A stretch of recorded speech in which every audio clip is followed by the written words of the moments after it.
அனைவருக்கும் வணக்கம். பெரும்பாலும் கிட்னியில் தான் கல் அதிகமாக உருவாகுதுங்க. கல் உருவாயிடுச்சுன்னா வலி தாங்க முடியல, அடிவயிறு வலி தாங்க முடியல, முதுகில் வலி தாங்க முடியல, பேக் பெயின், இடுப்பில் வலி தாங்க முடியலன்றாங்க. இது நிவர்த்தி பண்ண கல் கரையத்துக்கு சில டிப்ஸுகள் சொல்கிறேன், கேட்டு பயனடைங்க. விதை உள்ள திராட்சை ஒரு 1/4 கிலோ எடுத்துங்க. கருப்பு திராட்சையாக இருக்கட்டும், வெள்ளை திராட்சை விதை இருக்கணும். ஆனால் கருப்பு திராட்சை நல்லா பயன் கொடுக்குது. 1/4 கிலோ எடுத்து நல்லா போட்டு கழுவிட்டு மிக்சியில் போட்டு அடித்து காலையில் வெறி வயிற்றில் வாரத்தில் 3 நாள் குடிச்சுடுவாங்க. எப்பேற்பட்ட கல்லும் கரைஞ்சிடும். அதே போல் தென்னைப்பாலை விடுது பாருங்கள். தென்னம்பாலை விரித்து பிஞ்சு ஆகிறதுக்கு முன்னே அதை கீழ்ச்சி எடுத்தால் கோதுமை அரிசி மாதிரி இருக்கும். அதை உருவி 2 டம்ளர் தண்ணியில் மிக்சியில் போட்டு அடித்து காலையில் வெறி வயிற்றில் 1 வாரம் குடிச்சுடுவாங்க. எப்பேற்பட்ட கல்லும் கரைஞ்சிடும். அதே போல் ஒரு இளநீ எடுத்துக்கங்க, கண்ணை திறந்துருங்க. 1 ஸ்பூன் ஜீரகம், 1 ஸ்பூன் பாசிப்பயிறு, 1 ஸ்பூன் நாட்டு சர்க்கரை, இது 3யும் போட்டு மூடி வச்சுருங்க. காலையில் எழுந்துச்சி வெறி வயிற்றில் பல் விளக்கிட்டு காலையில் வெறி வயிற்றில் அந்த தண்ணியை குடிங்க. அதே போல் 1 வாரம் குடிச்சுவாங்க. எப்பேற்பட்ட கல்லும் கரைஞ்சிரும். அதே போல் கூட்டு மருந்தாக சாப்பிட்லாம். நெருஞ்சி முள் ஆணை நெருஞ்சின்னு ஒன்று இருக்குது. அது வேறாட பிடிங்க. நெருஞ்சி முள் ஆணை நெருஞ்சோம் துண்டு துண்டாக நசிக்கும் கொஞ்சம். அதே போல் பூலாப்பூன்னு சொல்லுவாங்க. அது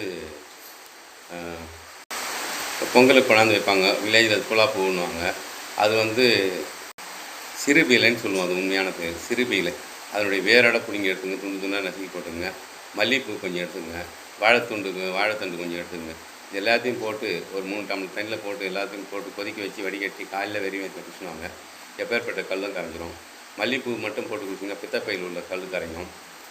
அதே போல் ஒரு இளநியை வெட்டிங்க, கற்கண்டு போட்டு காலையில் எழுந்துச்சி அதை குடிங்க. எப்பேற்பட்ட கல்லும் கரைஞ்சிரும்.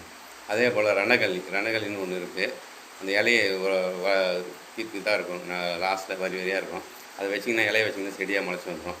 அது என்ன பண்ணோம், ரணகல்லி காலையில் பல் வாங்கிட்டு வெறி வயிற்றில் ஒரு 3 இலை ஃபஸ்ட் நாள் மென்று சாரை மட்டும் மீட்டு துப்பிடுங்க. அதுமாதிரி 2வது நாள் 4 இலை, அதுமாதிரி 10 இலை வரைக்கும் சாப்பிடுவாங்க. எப்பேற்பட்ட கல்லும் கரைஞ்சிரும். அதே போல் ஒரு 100 கிராம் இல்லை 150 கிராம் பீன்ஸ் எடுத்துருங்க. துண்டாக நறுக்கி விதையை மட்டும் எடுத்துருங்க. ஒரு 2 டம்ளர் தண்ணியில் போட்டு கொதிக்க வச்சு வேக வச்சு மிக்சியில் போட்டு அடித்து குடிங்க. 15 நாளுக்கு ஒரு வாட்டி குடிங்க. கிட்னியில் கல் உருவாக தடுக்கப்படும், கிட்னி சுத்தமடையும். அதே போல் நம்ம சஞ்சீவி இலை பூ இது நேரில் உலர்த்தி பொடியாக்கி தேனில் கலந்து சாப்பிட்டு வந்தீங்கன்னா எப்பேற்பட்ட கிட்னியில் இருக்க ப்ராப்ளம் கிளியர் ஆகி கிட்னி சுத்தமாகிடும்.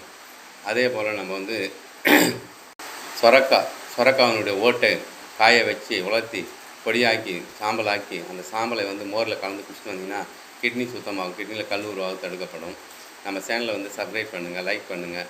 இன்னும் சில மருத்துவ குறிப்போடு உங்களை சந்திக்கிறேன். நன்றி, வணக்கம்.